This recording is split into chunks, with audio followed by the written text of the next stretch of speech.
The moment you grab your keys, your dog already knows. Not when you open the door, not when you say goodbye. The second your hand touches those keys, or sometimes even before that, something shifts in your dog's body. The ears adjust, the eyes lock onto you, the breathing changes, and then you leave. What happens inside your dog's mind in the hours that follow is something most owners never think about.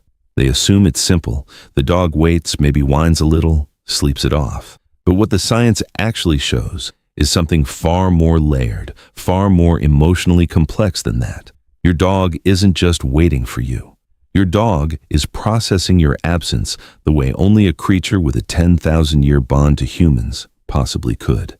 In this video, you're going to find out exactly what your dog thinks, feels, and does the moment you walk out that door, explained through the lens of canine psychology, not guesswork. And by the end, you're going to look at your dog's behavior in a way you never have before. So let's start with the honest answer. The one most people are actually asking. Does your dog miss you? Yes. Genuinely, measurably, yes. This isn't anthropomorphism. This isn't owners projecting emotions onto their pets. Brain imaging studies on dogs, actual MRI scans conducted while dogs were fully awake and voluntary, showed that the scent of a familiar human activates the caudate nucleus, a region of the brain directly associated with reward, pleasure, and anticipation. Your smell alone triggers a response in your dog's brain that resembles the same neural pathway that lights up when humans experience something they love.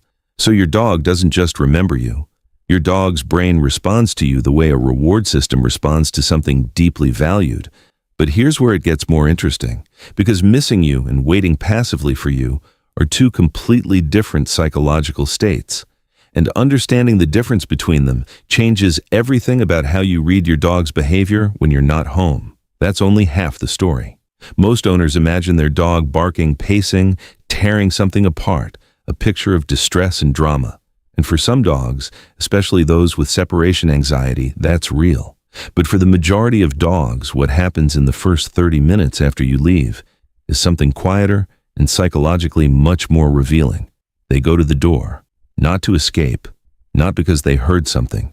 They go specifically to the place where you disappeared, and they stay there. Research using hidden cameras in domestic homes found that dogs consistently position themselves near the exit point their owner used, not near the windows, not near their food bowls, not near their favorite sleeping spots. Near the door. The psychological mechanism behind this behavior comes directly from attachment theory, the same framework used to understand how human children respond to a caregiver's absence. Your dog isn't just waiting. Your dog is maintaining proximity to the last known location of their attachment figure. It's an instinctive regulation strategy. By staying close to where you were last present, your dog is doing something that, in evolutionary terms, increases the likelihood of reunion. The instinct doesn't know you went to work. The instinct knows this is where they went. This is where they'll return. What makes this particularly striking is the heart rate data. Studies monitoring dogs' cardiac response during owner absence showed that the heart rate elevated noticeably at the moment of separation and then gradually settled as time passed. Not because the dog forgot, because the dog shifted into a kind of waiting state, a low arousal holding pattern that conserves energy and reduces distress. Your dog isn't panicking the moment you leave. Your dog is coping, using behavioral strategies that are thousands of years old and surprisingly effective. Here's something that will change the way you think about your dog's perception of time. Your dog cannot read a clock, but your dog knows roughly when to expect you. And the mechanism they use is something so precise, so biological, that it borders on the extraordinary. When you leave a room, you leave a scent. That scent doesn't disappear instantly. It fades at a measurable rate, molecule by molecule, over time. Your dog's nose tracks that fading. And because the rate of dissipation is consistent, your dog learns to associate the intensity of your residual scent with the time since your departure. When your scent fades to a particular threshold, your dog begins to orient toward the door again. Not because they calculated anything, because their nose told them. The scent is almost gone, which means the human is almost due. This is why your dog seems to know you're almost home before your car turns onto the street. It's not psychic, it's olfactory timekeeping, a biological clock calibrated in scent instead of numbers. And it goes deeper than that. Dogs have been shown to associate specific times of day with specific smells. Morning smells different from afternoon. Afternoon smells different from evening. Your dog has memorized those olfactory signatures and cross-referenced them with your routine. So your dog isn't just smelling your absence, they're smelling what time it is and comparing it to when you usually come back. The implication of this is significant. When you disrupt your schedule, coming home at an unusual time, returning earlier than expected, your dog may actually take a moment to confirm it's you. The scent is right, the timing is off. That brief hesitation some owners notice isn't confusion. It's your dog's nose doing a rapid cross-check. Waiting isn't neutral. Even for a dog that sleeps through most of your absence, the emotional state running underneath is more complex than simple boredom. Dogs experience something that behavioral scientists describe as mild chronic social stress during owner absence, not panic, not trauma, but a low-level emotional signal that something essential to their sense of safety is temporarily missing. And what makes dogs unique among domestic animals is the degree to which their emotional regulation is externally dependent. Meaning, your dog doesn't fully self-regulate. Your presence is part of how they stay emotionally stable. This is a product of domestication. Wolves regulate emotionally within the pack, through proximity, physical contact, shared activity. Dogs domesticated over millennia transferred that regulatory mechanism onto humans. You became the pack. You became the source of emotional equilibrium. So when you leave, your dog isn't just lonely in a casual sense. Your dog's nervous system is operating with one of its primary stabilizing inputs temporarily offline. Here's where it gets emotionally striking. Studies on cortisol levels, the stress hormone, in dogs during owner absence show elevated readings compared to baseline. Not dangerous levels, but measurable ones. And the cortisol pattern is instructive. It peaks early in the separation, then gradually declines, which tells us that dogs don't spiral deeper into distress the longer you're gone. They stabilize. They adapt to the temporary state. They wait. But then you come home, and something remarkable happens physiologically. The cortisol drops sharply, the heart rate spikes with excitement, the body shaking, the spinning, the vocalizations. These aren't performance. They are the nervous system releasing accumulated tension. Your dog isn't just happy to see you. Your dog is physiologically relieved. That reunion isn't about tricks or treats or even play. It's your dog's emotional system coming back online. If you've ever watched your dog go straight to the door when you get home and thought, "They really do wait for me," you were right, and now you know exactly why. If this is starting to reframe how you see your dog's behavior, hitting like actually helps more dog owners get access to this kind of understanding. It matters more than most people realize. There's a question underneath all of this that most owners don't ask directly, but feel constantly. Does my dog love me, or just whoever feeds them? The research gives a clear answer, and it's not the one skeptics expect. In a study designed to test whether dogs have specific social preferences beyond familiarity and food access, dogs were placed in a room with 3 humans, their owner, a person they recognized but weren't bonded to, and a complete stranger. All 3 humans then left the room through separate doors. The dogs waited at their owner's door, not the familiar person's door, not the stranger's. Their owners. This is a distinction that matters enormously from a psychological standpoint. It means dogs aren't simply bonding to the nearest available social unit. They form specific, identifiable attachments to particular individuals, and they maintain those attachments even in the owner's absence, even when other social options are present. Your dog isn't waiting for anyone. Your dog is waiting for you.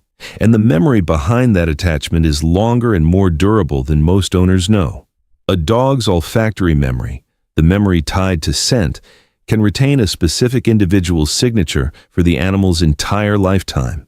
There are documented cases of dogs recognizing owners after separations of years, sometimes decades, not because the dog remembered a face, because the dog's nose identified a scent encoded so deeply in long-term memory that time couldn't erase it. What you leave behind in your dog's memory isn't a visual image. It's something more intimate, a chemical signature, a smell woven into the emotional architecture of their brain, connected to every positive association they've ever formed with you. You are literally encoded in your dog's nervous system.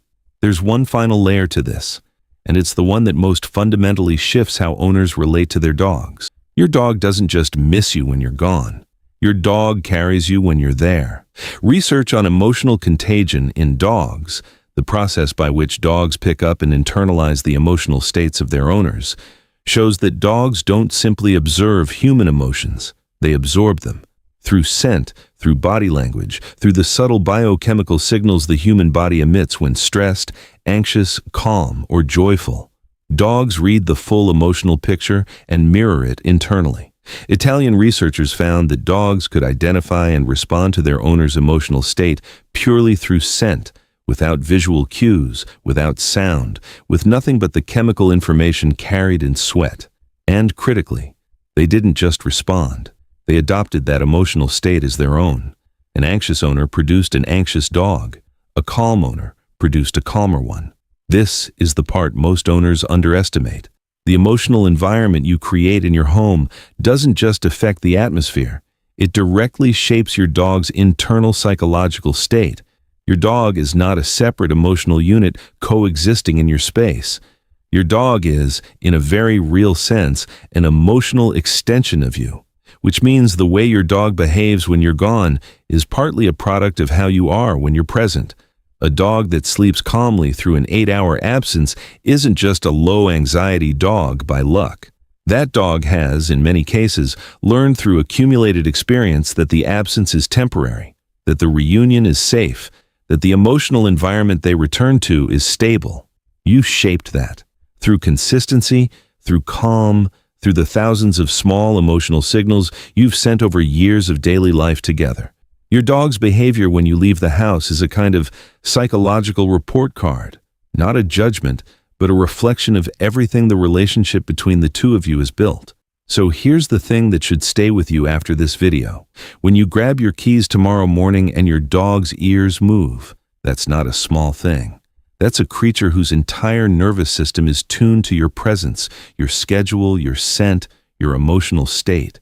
A creature that will spend your absence keeping a biological clock calibrated to your return, waiting near the door where you disappeared, and carrying a chemical memory of you that will last their entire life. Your dog isn't just an animal that happens to live in your house.